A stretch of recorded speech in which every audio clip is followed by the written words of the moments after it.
ఏంటి ఇవి ఎర్రెర్రగా చికెన్ ముక్కలాగా ఉన్నాయి అని అనుకుంటే మీరు పప్పులో కాలేసేసినట్టే వేసిన వాళ్ళైతే వెళ్ళి కడుక్కుంటారు కానండి. చికెన్ ఏమో తినకూడదు, ముక్కలేందే ముద్ద దిగదు. ఏంట్రా బాబు గుడ్రోయిలు అంటున్నారు. కొంప తీసి వీటికి గాని కళ్ళుండవా? అందుకే గుడ్రోయిలు అని పిలుస్తారా వీటిని అనైతే మా చిన్నప్పుడు చాలా పెద్ద డౌట్ వచ్చేసింది మాకైతే. మా చిన్నప్పుడు రోజులైతే ఇవైతే చాలా బాగా దొరికేవి మా ఊరు సైడ్ అయితే. ఇప్పుడైతే చాలా తగ్గిపోయినాయండి. ఇటనైతే స్కాంబీ రొయ్యలు అంటారు కదా, మీలో ఎంతమందికి తెలుసు, ఎంతమంది టేస్ట్ చేశారు అనేది అయితే నాతో తప్పకుండా కామెంట్ సెక్షన్లో షేర్ చేసేసుకోండి.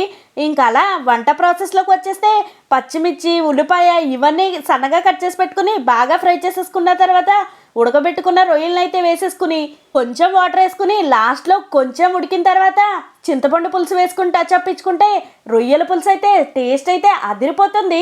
క్లియర్ అండ్ డీటెయిల్ రెసిపీ అయితే కింద రిలేటెడ్ వీడియోస్లో ఉంది, ఒక్కసారి చెక్ చేసేయండి. ఇంట్రెస్ట్ ఉన్న వాళ్ళు ఎవరన్నా వీడియో నచ్చితే లైక్ చేసేసి ముందు ఇలాంటి మంచి రెసిపీస్ మిస్ అవ్వకుండా ఉండాలంటే బాబీ గారు అమ్మాయి ఛానల్ని సబ్స్క్రైబ్ చేసుకోవడం మాత్రం అస్సలు మర్చిపోద్దండో, గుర్తుపెట్టుకోండి.